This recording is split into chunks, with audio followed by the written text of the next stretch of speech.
Oh,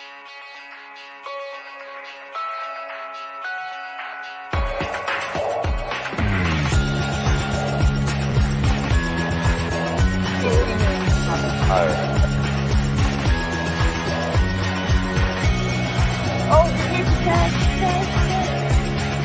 sorry, someone stop the ball and press the camera. You're broadcasting.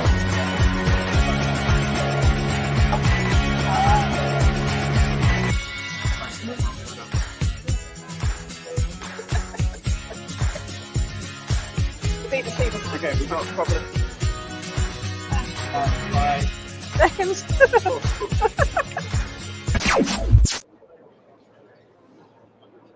Morning, everybody. Happy Tuesdays. Welcome to the Labour News Agenda with me, Fleet Street Fox. And today I'm joined by Labour's prospective parliamentary candidate, take on Johnny Mercer at the next election, Fred Thomas. Morning, Fred. Good morning. He's doing a bit better than me. I probably wasn't out quite as late as I was last night. Now, this is the People's Paper Review, so get into the comments, ask us your questions. We'll do our best to answer them for you.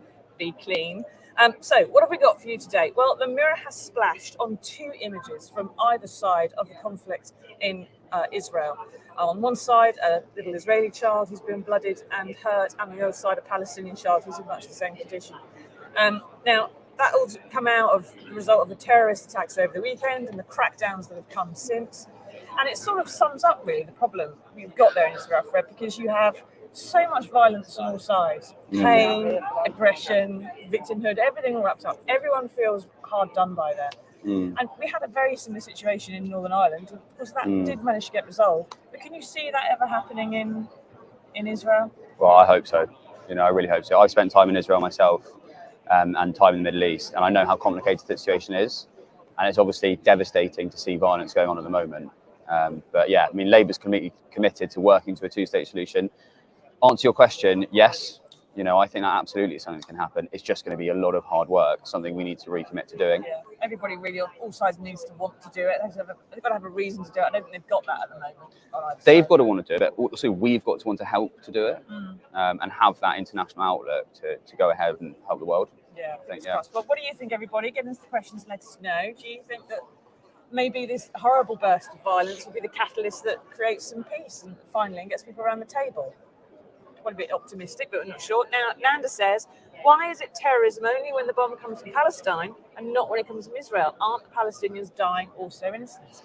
I suppose, yes, they are, Nanda, because there are civilians on both sides who are dying and are completely innocent. But the attack that comes from Hamas, which, of course, is registered as a terrorist organisation and considered as such by pretty much most of the world. So in the same way as if, there was a separatist government in Cornwall and they were bombing Devon, it's terrorism. It's we can't really call it anything else. I mean, there are lots of people who say freedom fighters, but one man's freedom fighter is another man's terrorist, isn't it? Yeah, sure. This is the mess we're in, I'm afraid. Now, hopefully we'll be all right going through this broadcast. We're in a cafe, as you can see, and there are people crossing over. It is quite busy. They want to come and sit down on the chairs, and we're just kind of occupying this space and getting rid of them. Now, on to the news. So yesterday, I went to a packed fringe event with Help for Heroes and the Shadow Veterans Minister, Rachel Hopkins. And Help for Heroes were asking 11 asks for veterans in the next Labour manifesto. And they included things like compensation for nuclear veterans, better mental health support, and a commitment to keeping the Office of Veterans Affairs as a separate department outside the MOD. Now, Fred, you were serving as a Royal Marine until a few months ago. Do you think Keir Starmer is going to make those commitments? Well, look, firstly, it's really helpful to have Help for Heroes come and give us really clear asks. And I know I spoke with Rachel. I know she really enjoyed the event and took them on board. And obviously, that was only very recently, so we'll have to take some time to consider what we can do and what we can commit to. But yeah, really helpful. Yeah. Now, you're going to be standing in Plymouth. Yeah. And Plymouth, like lots of places around the country, and a lot of our viewers will be from. They've got huge veteran communities, and if they're not veterans themselves, haven't served themselves, they've got links to the military, they've worked in the dockyard. There's a huge amount of stuff that is dependent upon the military in areas like that, and of course around here in Liverpool as well. When you've been out there, since you've come out of the force as well, what do you think veterans really need, just generally speaking? Okay. The military has such a big place in people's lives. So this is a real learning curve for me, leaving the Marines. and knocking on thousands of doors, which is what I do now as a political candidate, hoping to be an MP in Plymouth.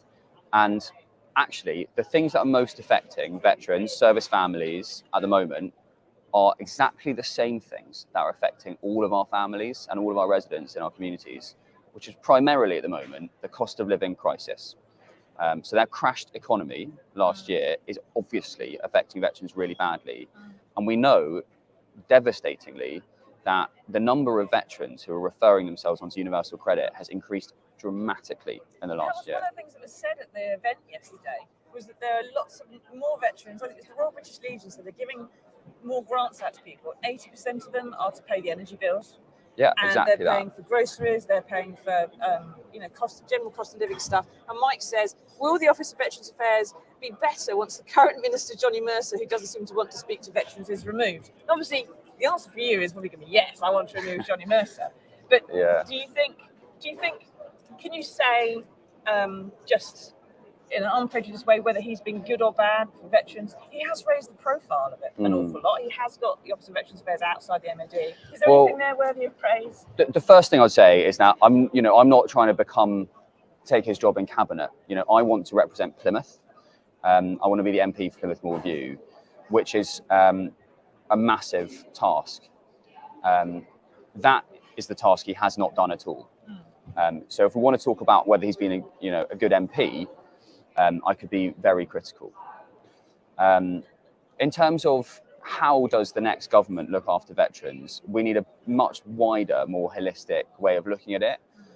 Because at the moment, the approach the Conservative government seem to have is just let Johnny Mercer talk about it.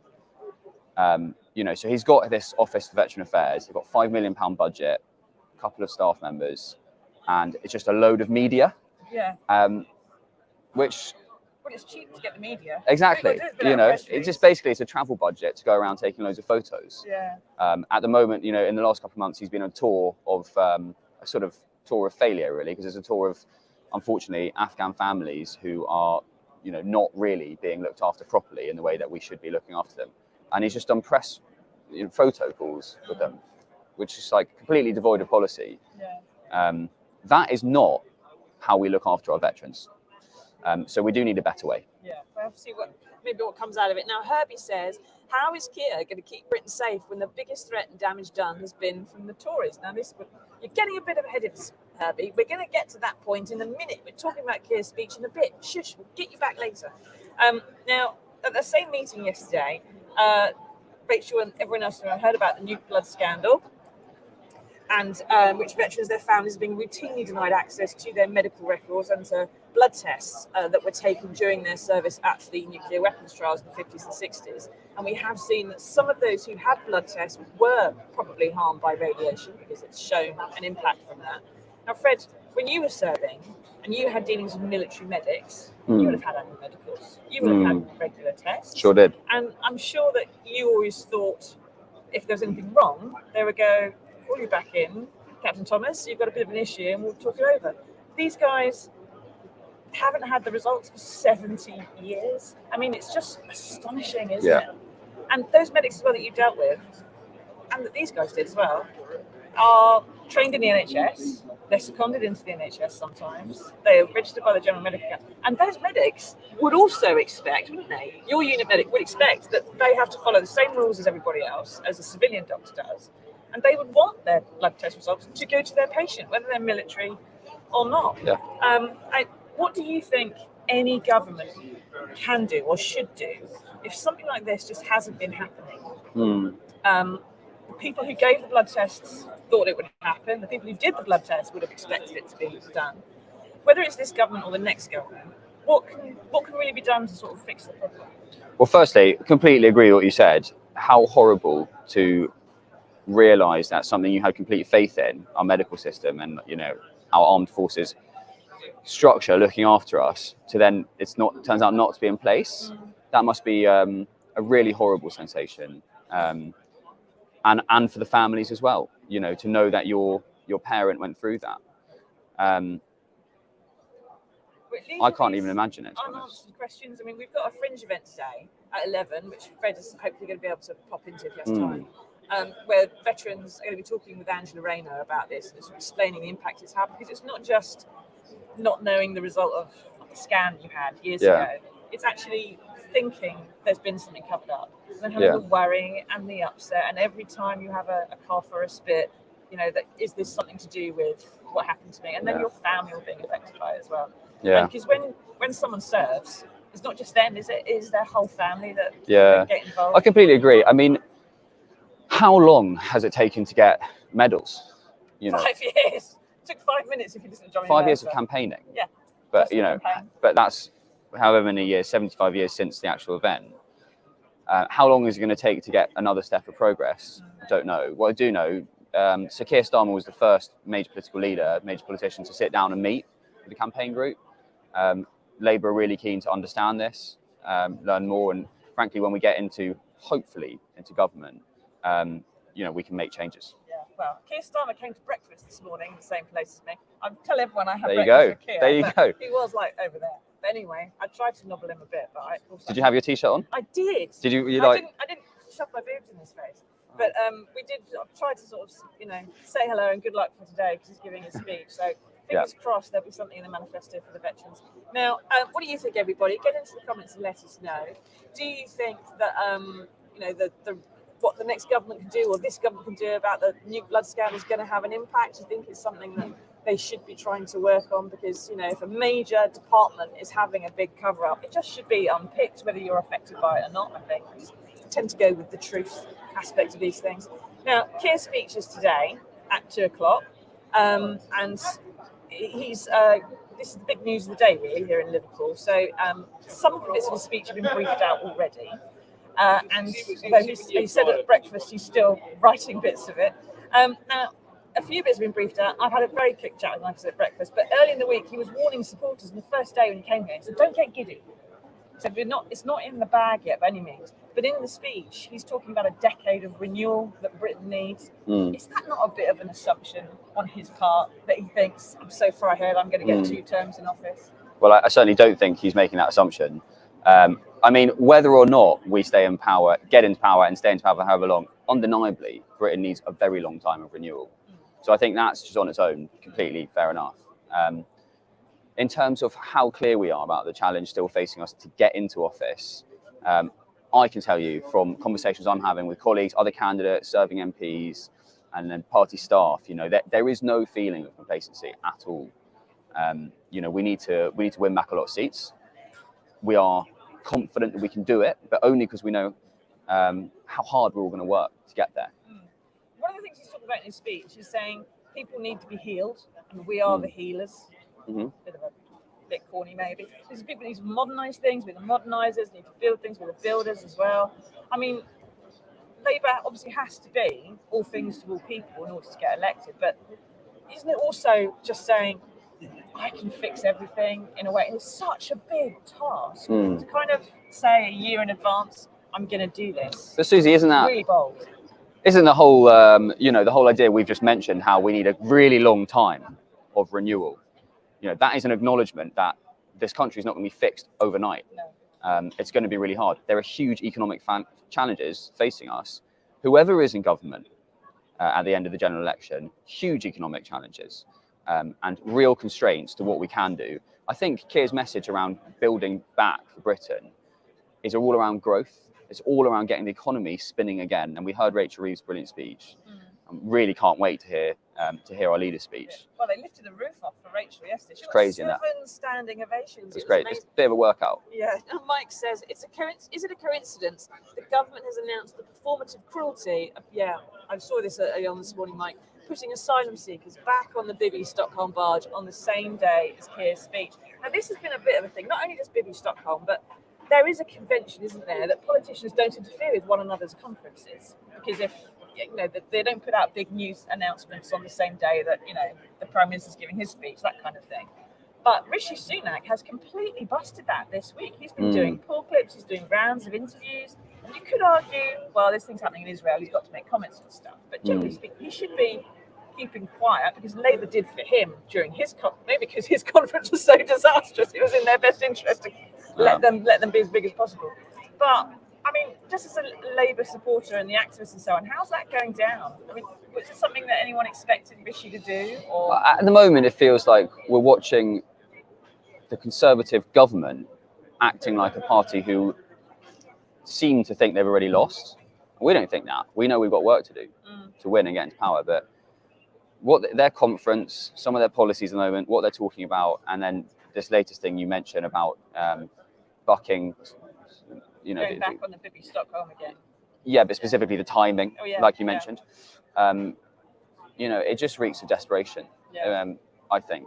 I mean, I'm new to politics, but I know that thing in a competition where you see your opponent and you think they now realise they're going to lose. Or they now think they're going to lose, and they start acting different. Their behaviour changes, and it kind of feels like that. Yeah, it looks like a cheap shot on the way down, doesn't it? I'm gonna kick on my way down. Kind of like that, yeah. It's not very good, and also getting people back on the Bibi Stockholm, generally speaking, is probably going to end badly. And how can anybody integrate or go through the asylum process if they're stuck on a barge? Now, Michael says, why are we so scared of making a stand against illegal immigrants? What will Labour do to make the British public feel safe and not neglected?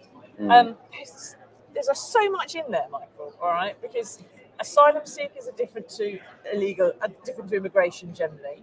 There's the whole issue of whether or not that is illegal, because it was only made illegal comparatively recently by the last government.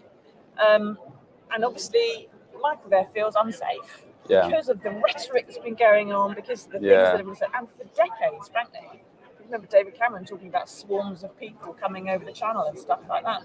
How can Keir unpick that massive mindset that's just kind of taken root in the British consciousness?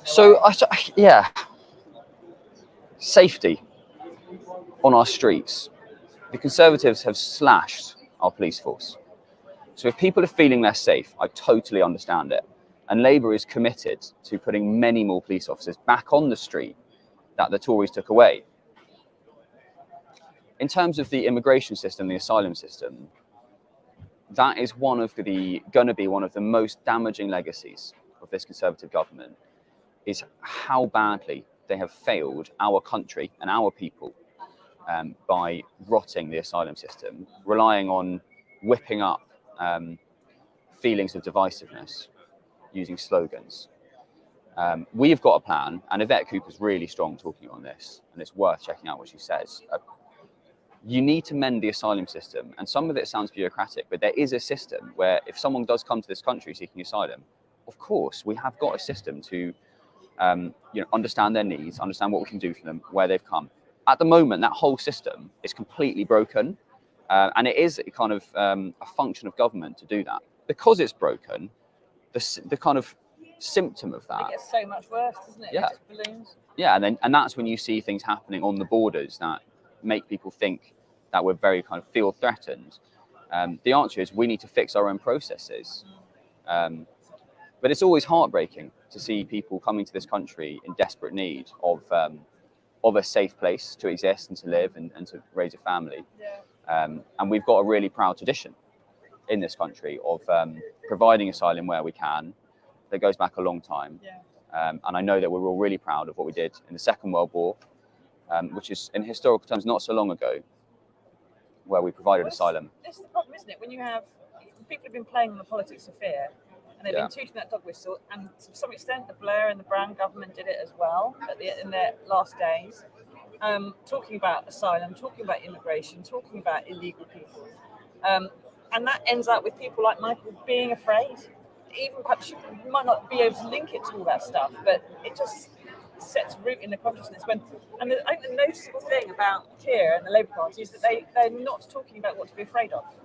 They're talking a bit more about 100%. What you can be positive about. Yeah, exactly that. I mean, I noticed that for years, when I was serving, this thing of watching our media being whipped up into just fear. I think we can do so much good in the world. We've got this great history of doing such good in the world, and our people have done so much in the world. Let's focus on that and let's do that. Yeah, fingers crossed. Well, one of the things we were talking about before we went on air, actually, is Fred obviously felt that going into this military, you were doing a bit of public service. Mm. You were doing good. You were serving your country, and that's the same kind of reason why you're standing to be an MP now. Sure. How do you feel that spirit of public service? I mean, have you seen it in the government? Do you think that there's lots of, we saw in COVID the nurses being applauded, the whole country thinking thank you to the key workers and so on, whether they're binmen or doctors or anything else. But that sense of public duty doesn't seem to be there anymore. So I have, like you said at the beginning, I've only been out of the military about 5 minutes. And what I'm learning about politicians is that most politicians do absolutely have that sense of public service across both sides. The Conservatives that I've met, many of them are definitely driven by that sense of public service. And to be honest, what I'm seeing is running as a candidate and to be an MP is a huge sacrifice, an honour and a privilege, but also a huge sacrifice, and public service often does involve sacrifice, doing things that are unattractive and unappealing for the good of others, like you mentioned, the NHS, military, and I think politicians as well. What we've had is a spate of very senior, high-profile Conservative politicians who've so obviously been in it for themselves. They're so obviously making decisions that aren't based around what's good for people. And that has absolutely destroyed public opinion about politicians. It's a great shame. Yeah. I can't really imagine Boris Johnson and Rishi Sunak doing something that was unwelcome or making a sacrifice. The words you just said, the things that lots of people have to do. Now obviously, you've been out knocking doors and so on in Plymouth and talking to constituents there about what they would need out of an MP. Are you having, when you find on the doorstep, because lots of people this week have been talking about Keir's reputation for caution, being a bit more careful perhaps than some of the prime ministers we've had. Is that coming across as positive on the doorstep, or are they? Is it something they've got to overcome, Keir's reputation? Oh no, it's positive.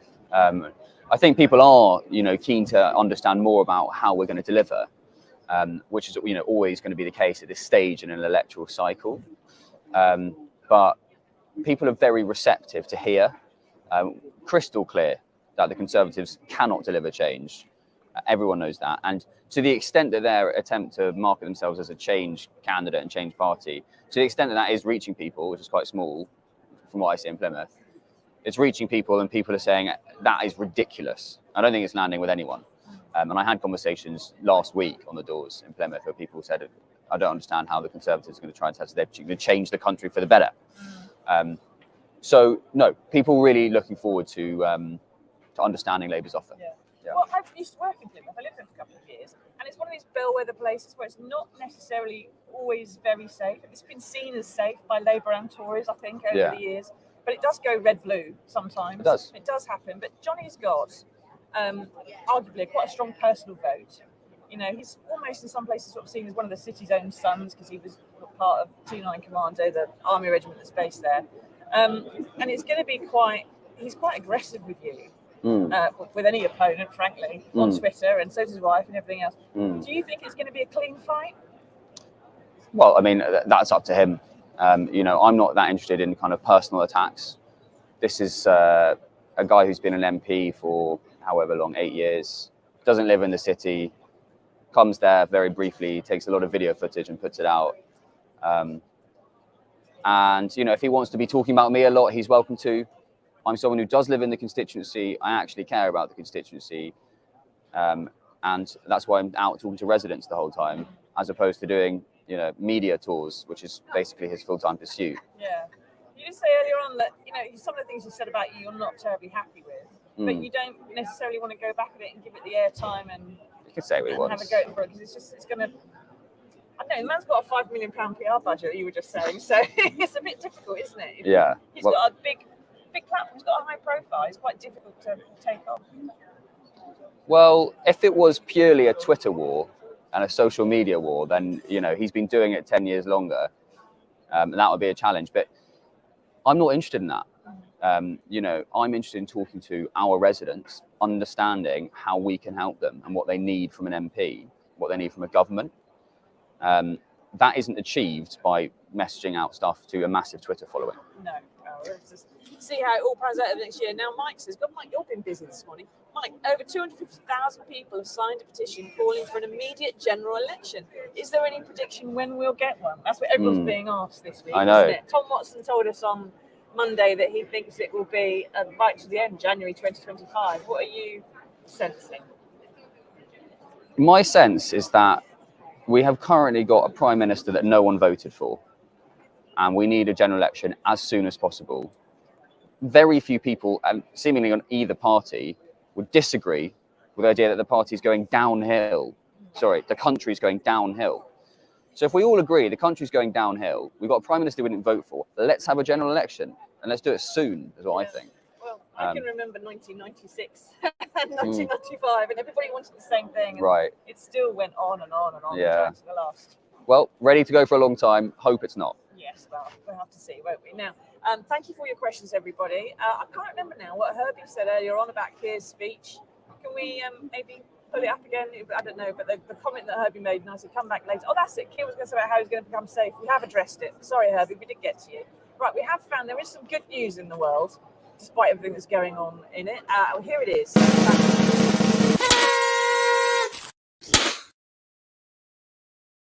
To go quite soon.